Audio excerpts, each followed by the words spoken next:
Muy buenas, ¿qué tal? Bienvenidos de nuevo al Ápice. Venimos de un fin de semana bastante cargado de motociclismo, como bien sabéis. Por un lado tenemos ese pleno de victoria de Marc Márquez, que recupera el liderato del Mundial después de haberlo perdido en el pasado Gran Premio de las Américas. Y también tenemos las victorias de Aaron Canet, de esa increíble remontada en Moto2, y también de Ángel Piqueras, que se convierte en el nuevo líder de la categoría pequeña.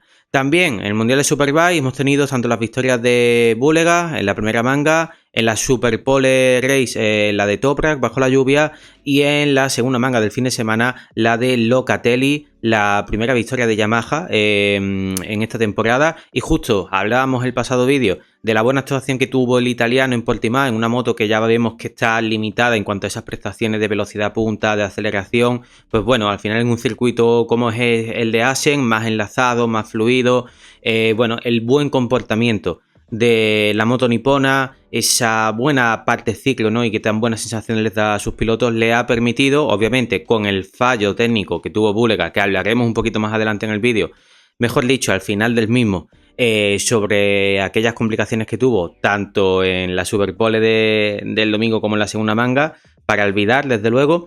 Y veremos también, porque esto es lanzar una moneda al aire, si ha tenido algo que ver bueno, esas complicaciones técnicas de la Panigale con la entrada en vigor de esa reducción del flujo de combustible que os explicaba en el último vídeo que iba a afectar a Ducati y también a BMW, porque, bueno, básicamente a la hora de aplicar esta normativa, no sé si me expliqué muy bien, pero bueno, por si hubo una falta de entendimiento, prácticamente deciros que lo que se hace es coger los resultados, es decir, los tiempos por vuelta mejores de cada fábrica en las diferentes sesiones. No es por los resultados que tengan, es decir, por las posiciones que ocupen al final de las diferentes carreras o mangas, ¿no?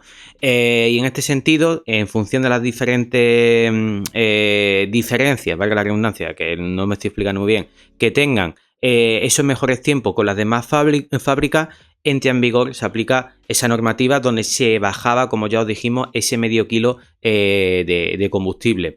También esa limitación no afecta a la hora de los entrenamientos y de las sesiones de clasificación, en este caso la Superpole, sino solo a lo que son las dos mangas del fin de semana más la Superpole Race del domingo. En fin, vamos con lo que nos atañe en este vídeo. Vamos a empezar con MotoGP y en este caso con la noticia tan negativa, esa cantidad, ¿no?, de lesiones que nuevamente suma el vigente campeón del mundo. Y os decíamos en el último vídeo que veníamos con esas sensaciones muy positivas de ver la vuelta de Martín. Estaba haciendo un gran premio bastante sólido en el sentido de que iba de menos a más, conociendo la Aprilia, haciendo esa recuperación física, viendo además que era capaz de seguir el fin de semana, porque obviamente era la primera vez que se subía de nuevo a una MotoGP, no había tocado nada de moto durante esas lesiones últimas que tuvo, bueno, en el escafoide, en su mano izquierda, no las iniciales que tuvo en los CDS Pan durante la pretemporada. Y claro, obviamente pues veíamos que por un lado a curvas izquierdas entraba con más tiento, tenía esa sensación, ¿no?, de un poquito de falta de confianza. Luego el propio piloto explicaba que iba compensando con la parte del cuerpo que tiene bien físicamente aquellas que no lo están tanto, por lo tanto vas produciendo fatiga en otras zonas distintas, no vas pilotando del modo correcto, tampoco económicamente Martín ha tenido el tiempo suficiente para conseguir la mejor posición encima de la moto, y todo ello además sumando de que tienes que conocer, ¿no?, la esencia, el carácter de esta montura. Por lo tanto, la evolución que estaba teniendo, siendo cada vez más competitivo, haciendo cada vez intentando hacer un poquito más de tanda más largas de vueltas consecutivas, luego el sábado en la Q1 quedándose muy cerquita de pasar el corte a la Q2, a una decimita, muy encima también de los tiempos que estaba marcando Marco Bezzecchi. Incluso en la sprint del sábado es capaz de meterle la moto a Pecco Bagnaia, que sí, que el italiano estaba sufriendo y estaba quedando en posiciones que no son las suyas, pero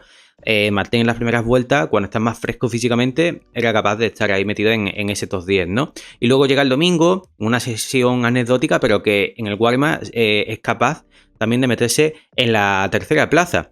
Por lo tanto, el fin de semana estaba evolucionando muy bien, sin caída y teniendo pues una evolución más que notable. Y por desgracia llega la fatídica caída de Martín saliendo de una de las zonas más veloces del circuito, de esa curva 12 que da lugar al comienzo de las triples enlazadas de derecha a tan alta velocidad. El momento de la caída de Martín perfectamente puede ser a más de unos 180 km por hora y además esto nos permite ver también la fatiga física como estaba haciendo Mella, ¿no? En el propio piloto, porque este es un punto en el que los pilotos pierden las motos así es algo inusual, ¿no? Al final el momento encima del piano sea un poquito más largo, parece ser, por lo que se ve en la repetición, que puede pisar un poco ese escalón en la parte exterior del piano, se le acaba cerrando adelante, acaba deslizando y bueno, no voy a tener la consecución de fotogramas porque la verdad me deja muy mala sensación ver la repetición de la caída, está publicada en todos lados, la podéis ver perfectamente, pero como ha estado, que por suerte podemos estar contentos de que se haya podido evitar una situación muy trágica. La verdad que el pobre Gian Antonio también se vio envuelto en ese momento. No puedo hacer nada. El italiano, más que intentar cortar gas del mejor modo posible, levantar la moto con la mala fortuna que acaba contactando, ¿no? En la zona costal de su cuerpo. Eso lo ha provocado a Martín.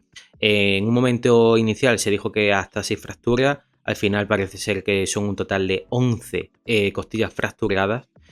También un hemotórax y tiene el pulmón perforado. Las buenas noticias, que además las publicaba Aprilia en su comunicado hace casi 2 días, porque estamos grabando a miércoles, pues bueno, que no había ninguna lesión ni en la columna ni en el cerebro, ni tampoco tenían que lamentar ningún tipo de lesión en los órganos abdominales. Estas son las distintas publicaciones que ha ido subiendo Martín a sus redes sociales y la de la izquierda ha sido la última, la más reciente, como digo, a miércoles por la mañana.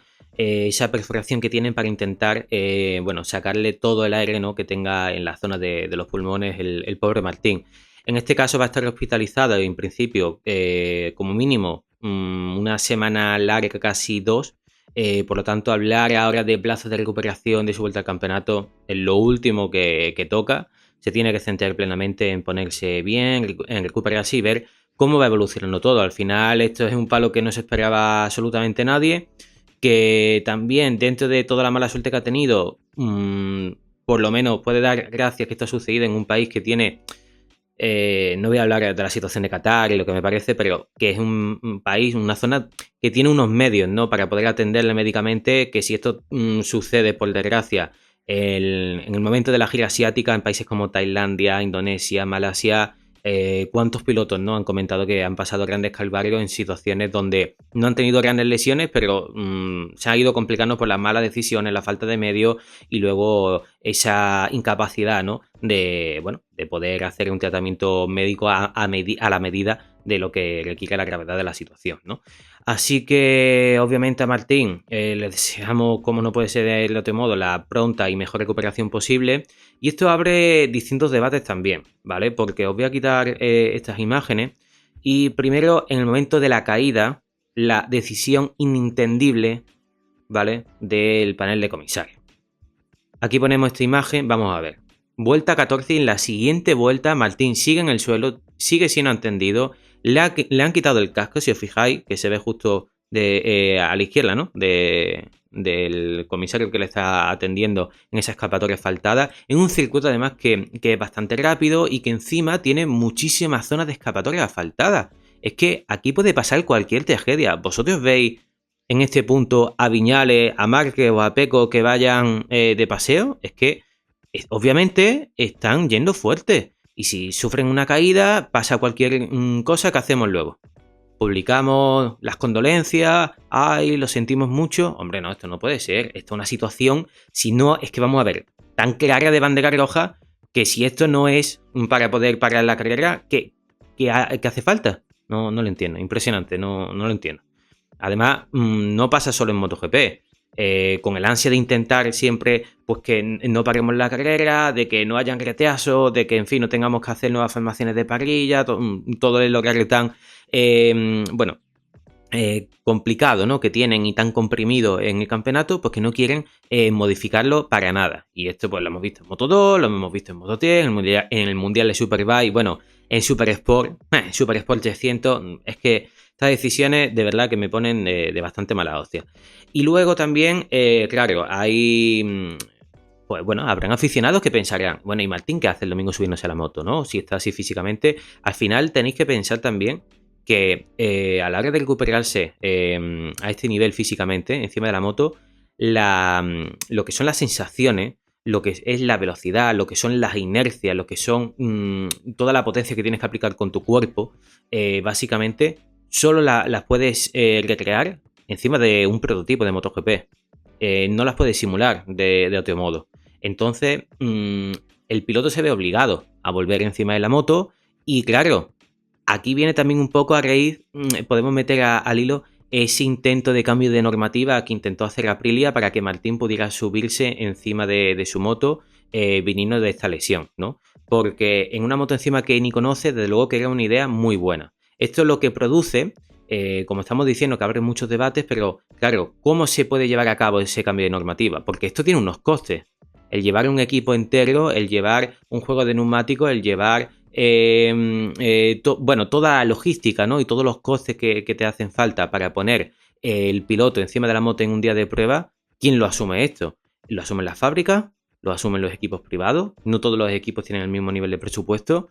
En fin, es una situación que para buscar la mayor igualdad posible y reducir costes, que es lo que se intenta siempre buscar en el campeonato, porque todo tiene elevadas cantidades económicas y puede gastar, bueno, si no hubiese un mañana casi.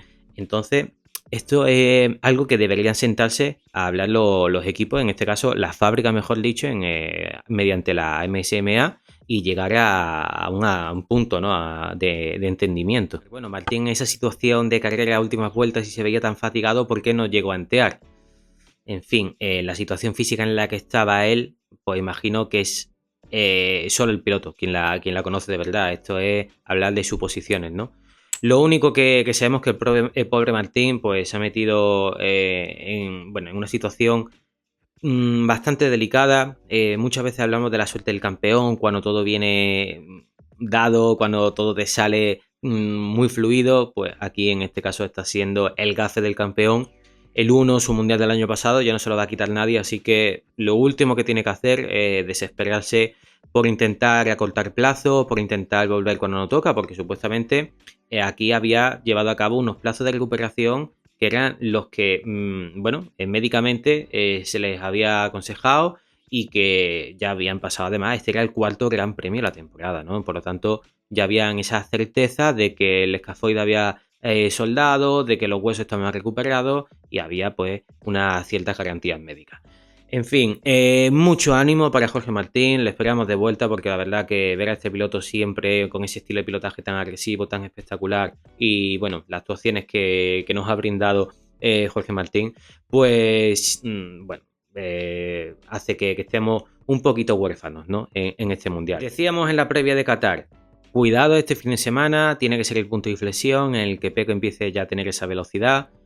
Pues bueno, llega Mar y dijimos por el otro lado, cuidado también que como aquí el 8 veces campeón del mundo sea capaz de imponerse, de tener la velocidad, de decirle a los demás, cuando os creéis que vais a tener oportunidades, os pare los pies, pues exactamente eso es lo que ha sucedido, ¿no? Por lo tanto, creo que este es el mazazo más fuerte que ha dado en el campeonato, aunque después de la sprint del Gran Premio de las Américas en Austin, la distancia en el Mundial con sus máximos perseguidores fuese mayor. Porque obviamente aceptar este golpe encima de la mesa en un circuito que ya sabemos que no se adapta tan bien a esas características del estilo de pilotaje de Márquez, es un punto desde luego muy a tener en cuenta, ¿no? Y además a esto le sumamos que el mismo piloto reconoce que en las zonas más delicadas, esas curvas a derecha tan enlazadas que siempre, además sobre todo desde la lesión y que del brazo, quiero decir, desde 2020, Jerez y tal, y aparte que siempre Marc en este sentido técnicamente no ha tenido esa capacidad como en las curvas izquierdas, en esas frenadas en ángulo, de frenar con inclinación, esas curvas a alta velocidad, pues bueno, te reconoce que ha encontrado algo que le permite ir todavía más cómodo, más por el sitio y que ha dado un salto en este sentido, ¿no? Entonces saltan las alarmas por todos los sitios. A esto también le sumas que el viernes su máximo perseguidor, Alex Márquez, tenía un ritmazo, tenía mejor ritmo que él en el vuelta a vuelta, y Pecco Bagnaia, que es su principal oponente en este mundial, en principio con ello contamos, pues también tenía una velocidad muy importante y sobre todo con goma usada, ¿no? Que además ya sabéis, en este circuito comentábamos cómo bajan los neumáticos, la goma trasera también acusa muchísimo, ¿no? Ese consumo en zonas donde hay fuertes aceleraciones, por ejemplo saliendo de la curva 10, también el flanco derecho delantero del neumático sufre muchísimo porque hay más curvas en este sentido, se pasa mucho tiempo inclinado, curvas largas, en fin.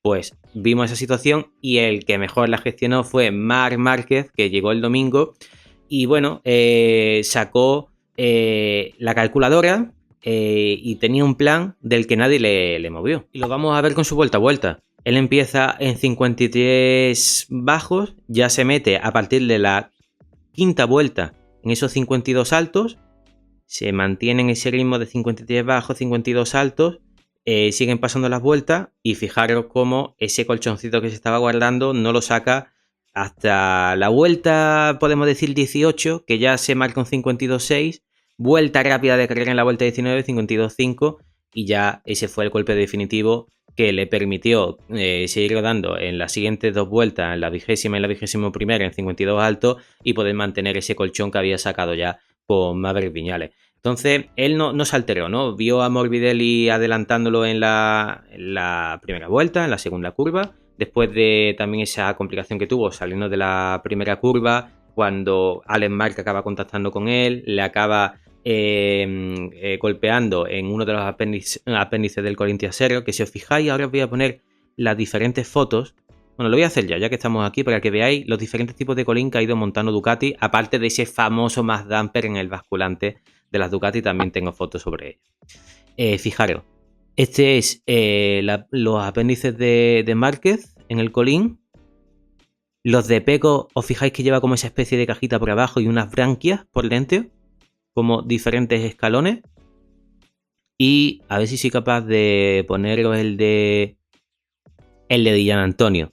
Esa cajita es abierta y no lleva esas branquias como se ve en la moto de Pecco Bagnaia. Y Morbidelli, por ejemplo, que no lleva la GP25 porque solo la versión de la moto oficial de este año la llevan pues Pecco, Marc, obviamente equipo oficial, y solo Gian Antonio. Morbidelli se mantiene en la GP24 del año pasado. Y ahora hablaremos de Morbidelli, de su actuación. En fin, lo que estabas diciendo, Marc no se altera, ve que Morbidelli la adelanta, se escapa y sabía que además con esos problemas que había tenido de consumo de neumáticos en la sprint, pues que si empezaba tan fuerte iba también a sufrirlo posteriormente a medida que fueran pasando las vueltas en el Gran Premio, ¿no? Luego es verdad que ahora viendo también, que os lo voy a poner en pantalla cuando lleguemos a Morbidelli, su ritmo, al final el italiano lo que hace es mantener su ritmo en casi todas las carreras. Por lo tanto aquí podemos ver muy bien quién tiene un colchón de más, quién tiene esa velocidad extra y quién al final se ajusta solo para tener esa velocidad en toda la carrera de una forma lineal y estable, y de ahí que te permita llegar a la mejor posición final posible, ¿no? En el caso de Marc, comentar obviamente uno de los puntos que ha cambiado esta temporada ha sido esos momentos de las sesiones de clasificación, que os lo tenía por aquí. Fijaos, el año pasado, cuál era la posición media, esa sexta posición en la segunda fila de parrilla, y es que este año no la ha bajado nadie de esa primera posición. El fin de semana que no hace ese pleno de, aparte de victoria, de pole, vuelta rápida y victoria tanto en sprint como el domingo, parece que lo este año y estamos solo en el cuarto Gran Premio de la temporada. Y por eso mismo os quiero hablar de la efectividad que lleva Marc Márquez de momento en el Mundial, porque os lo voy a poner por aquí. Y os tengo que quitar, claro, esta parte porque si no, no la veis. Bien, lleva el 83,1% de los puntos totales repartidos en esta temporada, en lo que llaman este inicio de campeonato. Solo no ha conseguido la victoria en el Gran Premio de las Américas en ese domingo, y todo lo demás pues se traducen en victoria y en pole. Y claro, a mí lo que me llamó mucho la atención, porque por ejemplo Dani comentaba en DAZN en las primeras vueltas de la carrera que Márquez estaba sufriendo problemas, y yo la verdad que estaba bastante seguro y confiado de que estaba gestionando neumáticos, ¿no? Y claro, vemos las diferentes versiones de Marc. que te permite ver, ¿no? Al nivel en el que está. El sábado, con esa distancia sobre Alex Márquez y bueno, es capaz de escaparse y hacer lo que quiera. El domingo de gestionar el neumático, no ponerse nervioso. Además, si tú eres capaz de estar rodando más lento, le das alas, que en este caso Pecco Bagnaia, que clasificaba desde atrás, que pueda remontar, le adelanta, no se pone nervioso, sigue gestionando. Viene Maverick Viñales, un invitado sorpresa, que ahora hablaremos sobre él. No se altera tampoco, le deja que sigan pasando las vueltas y da ese ataque final en las últimas vueltas, ¿no? Entonces tiene ese repertorio, ese catálogo de poder ganar de distintas formas. En el mano a mano, que ya sabéis que mal se maneja ahí como nadie, cuando la situación es un poquito más complicada, cuando tiene que gestionar el neumático, cuando tiene que administrar una ventaja lo bastante grande como para tener ese colchón. En fin, Márquez está la verdad que manejando todas las situaciones de un modo espectacular, salvo esa caída que tuvo en el Gran Premio de las Américas. Y obviamente esto, claro, le asesta un golpe más fuerte todavía a Pecco, porque en un fin de semana en el que demuestras tener velocidad, el mismo piloto, en Bagnaia me refiero, te dice que es la mejor sesión de entrenamientos que había tenido, el mejor día del Gran Premio, lo que llamo de inicio de temporada. Todo el mundo se espera a ver si vamos a tener esa lucha tú a tú y que Pecco en términos de velocidad pueda sobreponerse a Marc. Llega, falla en el momento de la clasificación, clasificas mal y tu máximo contendiente no falla. Antes de que pasemos a Pecco, quería hablar de ese famoso Mazda per la Ducati. Os voy a poner la foto en pantalla. Fijaos, en la zona del basculante, esa especie de botella que lleva, os voy a poner también la foto un poco más aumentada para que la podáis ver mejor. Aquí. Pues claro, lo hemos visto este fin de semana en algunas imágenes y hemos dicho, hostias, no puede ser. Pues esa especie de, bueno, de introducción tecnológica, digo especie, bueno, de mass damper que llevan ya en el Colin también, que es amortiguador de inercia, pues parece ser que cuando le preguntaron a Marc, él explicaba que, bueno, le había permitido reducir esas vibraciones que había tenido en la goma trasera en este inicio de campeonato, cosa de la que hasta ahora no había mencionado nada, absolutamente nada. Y vi también algunas publicaciones en Twitter que hablaban que este dispositivo ya lo montaba también Aprilia. Y no es exactamente eso lo que monta Aprilia. Os lo voy a poner aquí. Fijaos, también el basculante, esa cajita cuadrada negra, os lo voy a aumentar también. Aquí lo tenéis. Esto es un dispositivo que básicamente es un acelerómetro. Se dedica a medir la velocidad de la rueda trasera. No es lo mismo y ni tampoco, obviamente, va a tener el mismo nivel de rendimiento porque se dedica a dos cosas completamente distintas, básicamente, ¿no? Y luego me quedo con la foto de cachondeo que han subido en Twitter, que me ha hecho mucha gracia. Dice lo que se hace por un sponsor, ¿no? En vez de llevar ese Mad Damper, pues llevan ahí la estrella Galicia. Sujétame en vez de ser la cerveza, perdón, el cubate, en este caso la cerveza en el basculante de Marc Márquez.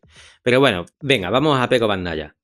Como decía, empezaba el viernes teniendo un ritmo muy sólido, siendo constante, sobre todo en la segunda sesión de entrenamiento, porque hay que decir que Marc, en esas sesiones donde todavía el sol estaba en pista, en esos entrenamientos que no eran todavía de noche, todavía incluso tenía mejores sensaciones. Marc también estaba muy cómodo rodando con goma usada. Aún así, Pecco por la noche era capaz de tener ya ese nivel de velocidad, siendo muy constante también con neumático usado.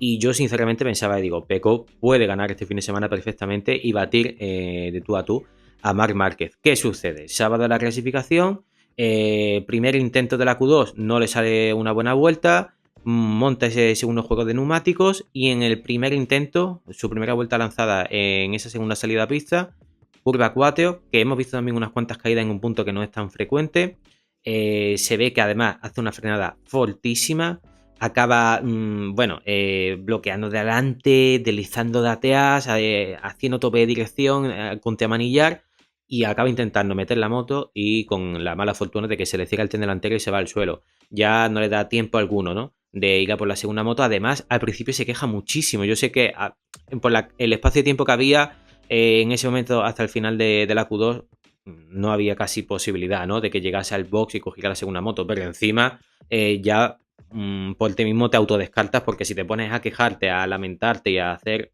aspaviento, en fin, ya era completamente imposible.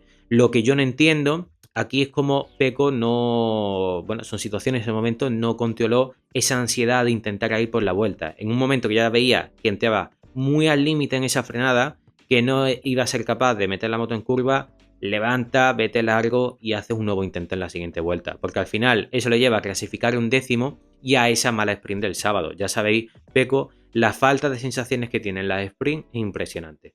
Menos cantidad de combustible, ese depósito que pasa de 22 a 12 litros. Luego también habló de que ese neumático trasero no le había ofrecido muy buen rendimiento. Luego en las últimas vueltas de repente el neumático empezó a funcionar. En fin, Pecco tiene 2 puntos ahora mismo que solucionar muy fuertes. El momento de las sprint y luego el ser capaz de imprimir su ritmo no solo en la primera vuelta, sino en las 2-3 primeras vueltas, hasta ponerse al nivel de los pilotos más rápidos de cabeza. Porque os lo llevo diciendo esto en el inicio de temporada, todos los vídeos, y esto no se producía, no se repetía en las últimas temporadas, donde Pecco era capaz ya de ser explosivo no solo a lo mejor en la primera vuelta, que ya hemos visto que eso lo ha solucionado desde la sprint de las Américas, sino también en las siguientes vueltas antes de meterte ya en la cuarta, quinta vuelta a lo sumo, ¿no? Y os voy a poner su ritmo para que veáis luego la remontada que estaba llevando a cabo el domingo. Obviamente, quedarse con esa parte positiva, sales desde la 11ª posición, acabas tercero, finalmente segundo con la sanción de las presiones de los neumáticos a Viñales, y es muy, muy positivo, ¿no? Pero claro, al final de nuevo te quedas detrás de tu máximo oponente en el campeonato, de tu compañero de box, sigue marcando la pauta en un circuito que le cuesta en principio, que no es tan favorable, podemos decir, en fin. Aquí tenemos los ritmos de Pecco, ¿no? Fijaos, estamos viendo que antes Marc gestionando neumáticos, que sí, que Pecco tenía muchos pilotos delante y tenía que estar peleándose y perdiendo tiempo adelantándolos, pero es que Marc gestionando neumáticos es capaz de rodar en esa segunda o tercera vuelta incluso más rápido que Pecco. Ese es el puntito que le sigue faltando, ¿no? Aún así, siguen pasando las vueltas, se meten esos 52 altos, es capaz de adelantar a Marc Márquez, ya se ponía en esa tercera posición, en fin, iba dando salto muy, muy adelante en carrera, ¿no? Y veíamos, cuidado lo que puede pasar aquí. Llega la 12ª vuelta y fijaros, aquí está la diferencia. La vuelta rápida en carrera, Pecco la hace a mitad y Marc, ya lo habéis visto antes, en la 19ª vuelta es cuando hace la vuelta rápida de carrera. Es que la elección, la estrategia fue muy clara, ¿no? Tan diferente una de la otra. Obviamente Pecco tuvo que hacer más consumo de neumáticos haciendo esa remontada y luego el tiempo que pierde en esa lucha con Morbidelli, porque cuando lo adelanta empiezan a perder una cantidad de tiempo que es ese segundo que luego les mantiene tanto Viñales como Márquez. Él intenta reducir las diferencias, se acerca casi a medio segundo y a partir de ese momento desiste. Y fijaos ya como en la última vuelta pasa de rodar en esa vuelta 17 a 1.52.8 a ya meterse en 1.53 desde la vuelta 19 hasta el final. Y vamos con Maverick Viñales, que sí, que finalmente no acabó en el podio por esa sanción de la presión mínima del neumático delantero, por no estar en ese mínimo el 60% de las vueltas en esa presión de 1,80 bares del neumático delantero, pero que al momento de pasar por línea de meta sí que pasó por la segunda posición. Y bueno, la sanción, que no lo he dicho, le obligó a finalizar, a coger solo 2 puntos, porque la sanción de 16 segundos, además con lo compacta que estaba haciendo la carrera, sobre todo en ese grupo del 7º al 15º, pues bueno, lo obligó finalmente a clasificar en el 14º puesto. Aún así, el domingo que estaba haciendo Maverick Viñales es impresionante. Es que cuando se alinean todos los astros, cuando Viñales es capaz de pilotar así, es un gustazo verlo. Cómo era capaz de atacar en frenada, de meter la moto con una confianza en curva impresionante. Y sobre todo, Viñales, si a esto le suma, claro, esta parte tan positiva de tener esa confianza en el tren delantero, muy bien, pero sobre todo de que se nutre, ¿no? De que se alimenta ese estilo de pilotaje de Viñales, de pilotar mucho con la rueda trasera, de hacer girar la moto, de angular mucho y levantarla rápidamente. Y esa es la máxima especialidad de Viñales. Por lo tanto, si le sumamos esa capacidad de ser tan fuerte en frenada, de tener esa confianza lanzando la moto en curva y esta parte que os digo, pues da lugar a que veamos un Viñales, estelar, ¿no?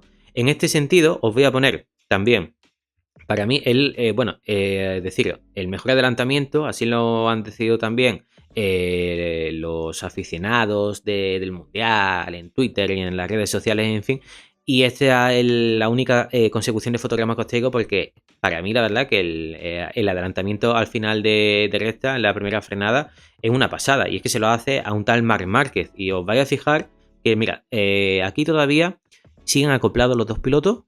Ahora se van a empezar a levantar. Y Marc, cuando ve a Viñales por dentro, intenta alargar la frenada para ponerle un poco más en complicación y que Viñales o forzarle a que fuera largo o a defender la posición por el exterior. Pero Viñales sigue aguantando la frenada, no se corta en ningún momento, ya tenía el interior completamente ganado y consolida en ese momento la segunda plaza para intentar dar caza a Franco Morbidelli, que seguía liderando la carrera en ese momento. Brutal. Y aquí os voy a poner el ritmo de Viñales y vamos a ver en qué momento en esa vuelta 16, cuando se va al largo en la curva 6, que ya lo había hecho también justo en la anterior vuelta, pues cuando al final cede el liderato y se tiene que conformar hasta el final en esa segunda plaza del podio. Aquí lo tenemos, fijaos. Su vuelta rápida, ¿en qué momento se produce? En la vuelta 6, 1.52.7, pero la verdad que estaba siendo súper consistente porque cuando se pone a liderar y pasa al Morbidelli también, al final de recta en esa frenada de la 1, sigue manteniendo 52.8, 59.9, 52.8, 52.8, 52.7, 52.7 y ahí viene la vuelta 16. Esa escapada, ¿no? Esa escapada, hoy que mal estoy, que se va largo en esa horquilla izquierda, en la curva 6, y aparte de ahí intenta engancharse de nuevo un poco, 53.0, 52.8, 52.9, pero ya no le da, no le permite, cuando Marc estaba haciendo su vuelta rápida, 52.5, 52.6, en fin, aquí son las diferentes estrategias. Maverick venía empujando, salía además en una sexta posición en parrilla de salida y sobre todo hizo muy buena salida, mantuvo la posición y estuvo muy combativo, ¿no? Era capaz de adelantar, de meter la moto y lo que andaba la KTM en recta, ¿eh? Que ahora vamos a ir a los datos de velocidad, máximas velocidades puntas del domingo, y la KTM impresionante, le aguantaba perfectamente el tipo a la Ducati. Es más, la velocidad máxima del Gran Premio se la llevó Brad Binder superando los 360 km por hora. Que sí, que estaba grabando en el grupo perseguidor, donde había muchos pilotos, y el rebufo también ayuda mucho en estas situaciones, pero Viñales en este sentido veíamos cómo podía lucharle tú a tú con las Ducati sin ninguna complicación. Y todo esto nos lleva a pensar, bueno, ¿y qué pasa con la KTM? Está bien, es competitiva, Viñales de repente hace esto, y además es que en el momento en el que vi a Viñales liderando o estando en la lucha por el podio, no comprendía nada, porque hemos pasado de verlo en Tailandia, en Argentina, luchando por el último puesto con Chantea, a hacer esto. Y la evolución que está teniendo, sobre todo desde Austin, que yo pensaba, bueno, Austin sería como algo circunstancial, en un circuito donde siempre ha ido rápido, ha podido enseñar un poco la patita, se mostraba por ese top 7, top 10, ya dando un salto significativo en términos de prestaciones, pero aquí directamente, yo la verdad que con él no contaba para nada el domingo. Es verdad que en la sprint estaba rodando bien hasta que ese neumático blando, que fue una malísima elección de KTM, se vino abajo. Veíamos cómo salían derrapando de todas esas curvas rápidas, por ejemplo, de la salida de la tercera curva, de la salida de las 10, esas curvas izquierdas que os decíamos, ¿no? Que tiene una zona de altísimo consumo del neumático trasero. Y que sí, que estaba en la cuarta posición y estaba siendo competitivo hasta ese momento, pero no pensaba que podía tener el rendimiento que tuvo el domingo. Impresionante.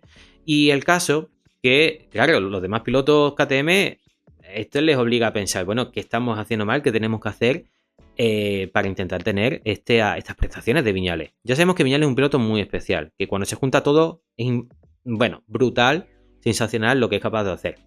Pero que pueden ser en muchos casos algo que es casi inentendible. No se sabe por qué, pero Viñales se junta todo y va rápido.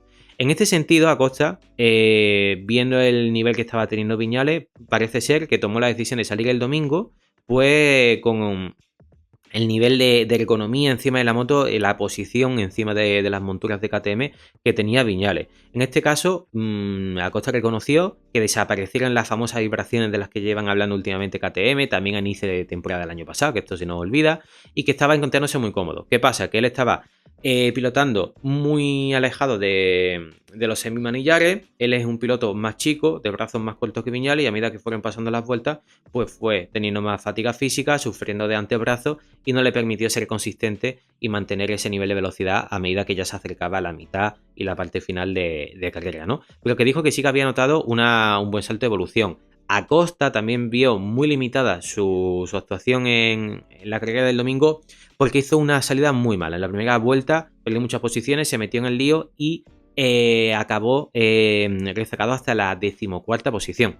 Justo en ese momento empezó a remontar, se situó en ese grupo que os digo que era, bueno, la auténtica selva. Del 7º puesto al 15º estaban rodando en tiempos muy similares y estaban todos como si acabara de empezar la carrera después de la salida, ¿no? Estaban dándose hachazos, en fin. Todo esto conlleva que te sube la presión del neumático delantero, te equivocas, en fin. Todo este tipo de cuestiones. Y ahí con las presiones del neumático delantero quiero terminar con Viñales. Os estaba diciendo antes, la sanción, todo esto. Pero claro, esto da lugar a que un piloto que antes de salir a la carrera del domingo, pues no tenía pensado estar liderando, por lo menos liderar tantas vueltas. Y ahí su jefe técnico, obviamente, pensó esto y dijo, vamos a salir con unas presiones más bajitas porque tú vas a estar rodando en un grupo, persiguiendo a pilotos, se te va a subir la presión, la temperatura del neumático delantero. Y al final, cuando te cambie completamente el escenario, tiene que ser un acto de fe para intentar encajar las presiones. Entonces, esto da lugar a una norma que es súper injusta, muy difícil de controlar y que todo esto se acabaría diciendo Michelin, oye, fijaos, por normativa de seguridad, por cumplir unos estándares y que no tengamos ninguna complicación de que un neumático estalle, de que pase cualquier cosa, que es muy complejo, pero bueno, vamos a imponer esto. Todos los pilotos tenéis que salir a tal presión. Y se acaba el problema. No ahora, al 60% de la vuelta, el piloto tiene que calcular, le salta en el dashboard, el jefe técnico tiene que tirar una moneda al aire y pensar cuántas vueltas va a estar liderando, si no. En fin, lo que no puede ser es que si se da la situación que tú puedas estar encabezando la carrera, rodando en una buena posición, eso luego te perjudique más de lo que te beneficie, porque te van al final a sancionar por bajas presiones del neumático delantero. Y pasamos a Franco Morbidelli, el cual suma su tercer podio de la temporada, su segundo del Gran Premio, y el primero en sprint lo hizo el sábado, y desde luego que la versión que está teniendo ya el italiano sí que se asemeja mucho más al rendimiento que tenía en 2020, la temporada del COVID cuando acabó como subcampeón, y no el de los últimos años, ¿no? Que después de esa lesión de rodilla que tuvo en 2021, luego la falta de prestación encima de la Yamaha, el año pasado, cierto es que empieza la temporada del peor modo posible, con esa fuerte caída cuando estaban haciendo unos entrenamientos privados encima de unas Panigales en Portimao, que fue auxiliado por los hermanos Márquez, que lo vieron tendido a la salida de la curva 6, una curva izquierda a altísima velocidad, había sufrido un fuerte golpe en la cabeza, tuvo una semana siguiente después de la caída que no se acordaba de nada, ha tenido que ir recuperándose a marchas forzadas, en fin, ha tenido una situación muy, muy complicada. Pero claro, veíamos muchos momentos en las temporadas que aún cogiendo esa experiencia con la Ducati, que era la cuarta moto oficial del año pasado, pues que estaba lejos de tener las prestaciones que se le exija a un piloto con este nivel de moto, ¿no? Claro, este año obviamente está cumpliendo porque decíamos que era uno de los pilotos que empezaba en una de las situaciones más delicadas, que si no era capaz de sacar rendimiento estaba en la puerta de salida y está demostrando y está callando boca, las cosas como son. Está cuarto en el campeonato, voy a poner la clasificación en el Mundial para que veáis, la tenemos por aquí, fijaos, cuarto en el Mundial, a 45 puntos del líder en este caso, y como la mejor Ducati del equipo VR46, que sí, que Gian Antonio empezó lesionado, que vio lastimada también sus oportunidades con ese toque que tuvo, bueno, cuando Alex Márquez la acaba sacando de pista en las primeras vueltas, pero que la verdad que la versión de Morbidelli ahora sí que se asemeja al nivel de velocidad que sabemos que tiene el italiano, que siempre es esa velocidad de crucero lineal, que cuando ya tiene confianza, la sigue manteniendo, es un piloto muy sólido en ese sentido. No le puedes pedir cosas que de repente le dé el chispazo y sea explosivo y te saque algo que no ha mostrado previamente, ¿no? Así que la verdad que Morbidelli chapó, y os voy a poner el ritmo para que veáis lo que os quería decir antes. Uno puede pensar, claro, Morbidelli ha ido rapidísimo al inicio y se acabó. Sí, su vuelta rápida la hace en 1.52.8, quinta vuelta. Pero si os fijáis, el resto de carrera la hace también esos 53 bajos. Hace un 1.53, 1, 2 en la vuelta 17-18 y eso también lo estaba haciendo en la tercera y cuarta vuelta, que es la velocidad que le permite escaparse a más de un segundo de distancia de sus máximos perseguidores en el momento de estar liderando. Aquí lo que hace es mantener el ritmo que tenía en todo el fin de semana, ni más ni menos, pero sin tener ese colchón que te permita gestionar, como en este caso sí que pudo hacer Marc Márquez, ¿no? En fin, vamos avanzando y os voy a poner la siguiente imagen en pantalla. Tenemos a Fabio Di Giannantonio. Os voy a poner directamente su ritmo, porque obviamente se vio muy perjudicada su actuación del domingo con ese contacto que os decía que tuvo en la primera curva de las enlazadas derechas a Tipre, de la parte final del circuito, curva 12, que Alex Márquez no sé a dónde iba, sinceramente, no tiene ni pies ni cabeza, y la verdad que para mí sí que merecía incluso una sanción más dura, porque él intenta lanzarse en un sitio donde no hay hueco, un punto de circuito muy complicado y que aparte no tocaba. Puedes intentar buscar el adelantamiento en próxima vuelta, incluso si no en siguientes curvas. Al final también Mar y Alex, que siempre ya reconocieron en Argentina que hablan, claro que ahora se ve bien, que bueno, que hablan de la estrategia, obviamente, antes de salir a pista, y los dos eran bien conocedores de que tenían que estar gestionando neumáticos, de que no podían tener esa prisa. Al final habla esto de que Alex tenía en todo momento muy claro que tenía que seguir la rueda de Mar en todo momento, que tenía que estar muy cerquita suya, y cuando vio un piloto por delante que no era el que él supuestamente se imaginaba, pues le vinieron las prisas, ¿no? En este sentido, quiero que os fijéis, vuelta rápida de Giannantonio 52.7, 52.7, vuelta 17, vuelta 18.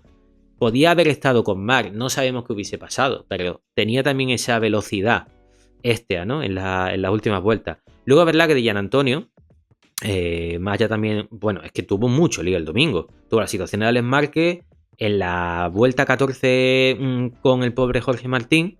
Y claro, hablando de la situación que le pasó con Alex, Di Giannantonio fue muy, muy contundente en sus declaraciones. Pero luego también hay que taparse un poco, porque como saca de la curva 10 a Joan Mir, que le mete un viaje que le obliga a retirarse, en fin.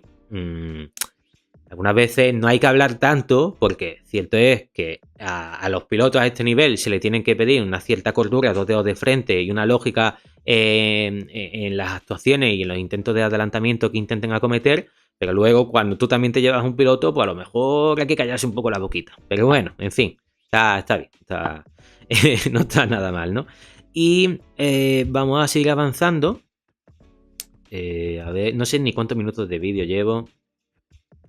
Alex Márquez, lo que os decía, pudo acabar en la segunda posición, tanto en Q2 como en el sábado del sprint, y tenía muy buenas posibilidades de conseguir por lo menos un resultado en el podio y de por qué no acabar muy cerca en la lucha por la victoria con Marc Márquez, porque tenía ese ritmo. Incluso el viernes en el vuelta a vuelta era mejor que el de Marc. Que sí, que son sesiones de entrenamientos del viernes, que luego el fin de semana avanza, que cada uno te puede guardar un poquito más, un poquito menos. Incluso Marc y Pecco, que no lo he comentado, el último intento de vuelta rápida que hicieron en su última salida a pista en la sesión del viernes, que da la única que da acceso directo a la Q2, el neumático que se le montaron fue el medio y no el blando.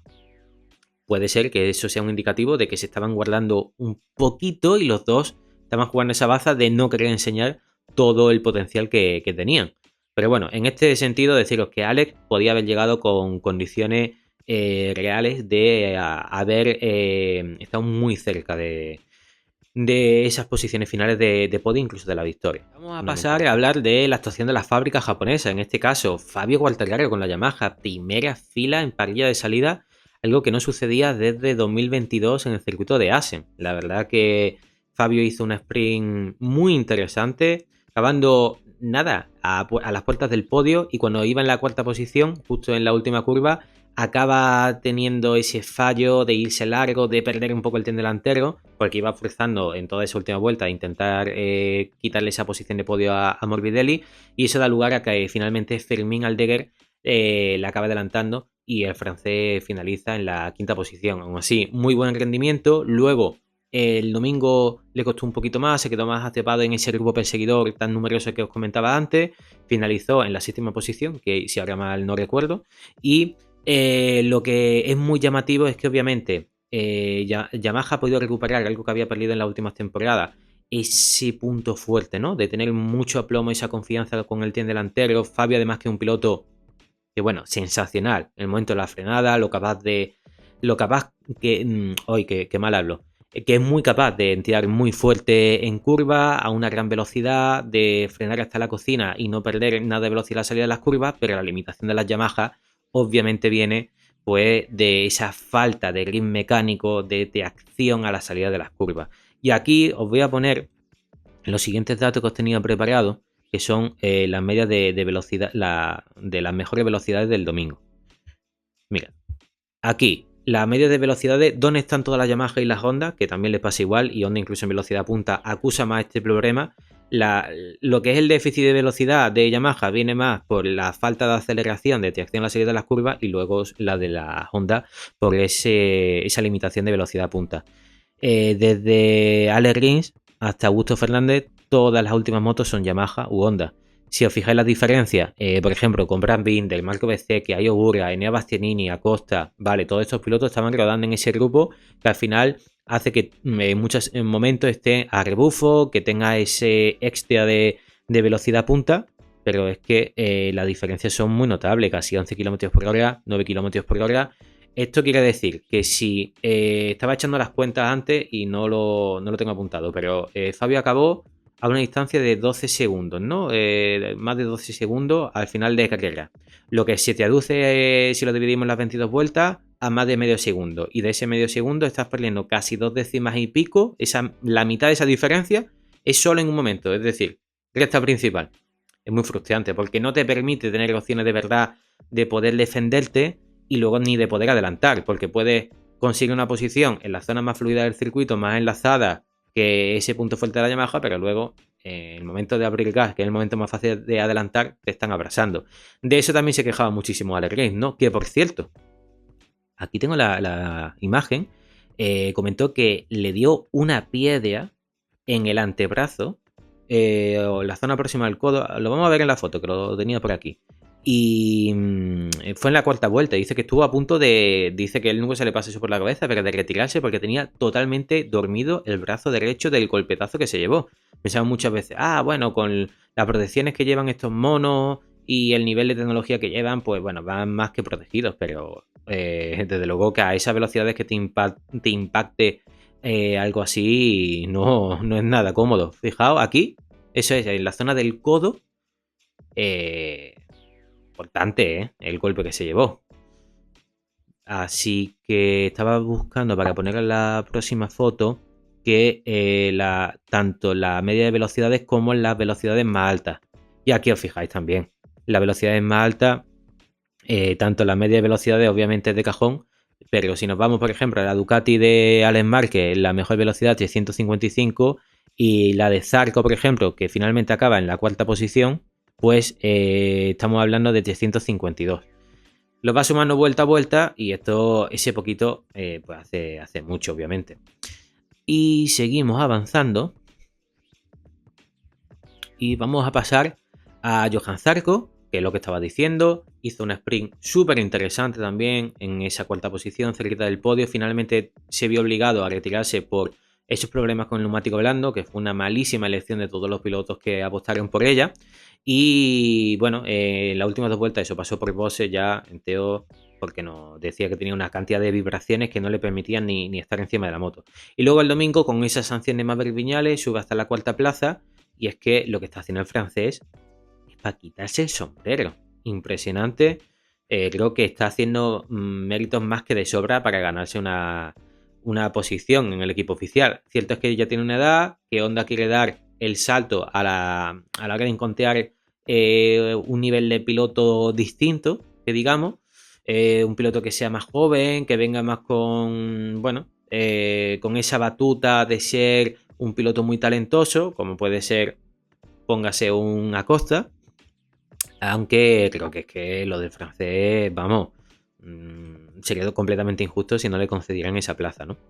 Y bien, aquí teníamos las imágenes, pasamos a Fermín Aldeguer, cuarta posición el sábado, quinta posición el domingo, los mejores resultados del murciano en MotoGP, en unos circuitos donde ya, por ejemplo, Qatar, y ahora cuando lleguemos a Europa, que van a ser más del estilo que se le puedan asemejar, ¿no? A a Fermín, más de ser fluido, paso por curva, no tanto stop and go, dependiendo del circuito al que vayamos, pero en este sentido Aldeguer se ha encontrado mucho más cómodo y así se ha visto reflejado. Incluso ya en Austin esa última vuelta pudo dar ese salto, ya lo vimos con ese ritmo que estaba teniendo.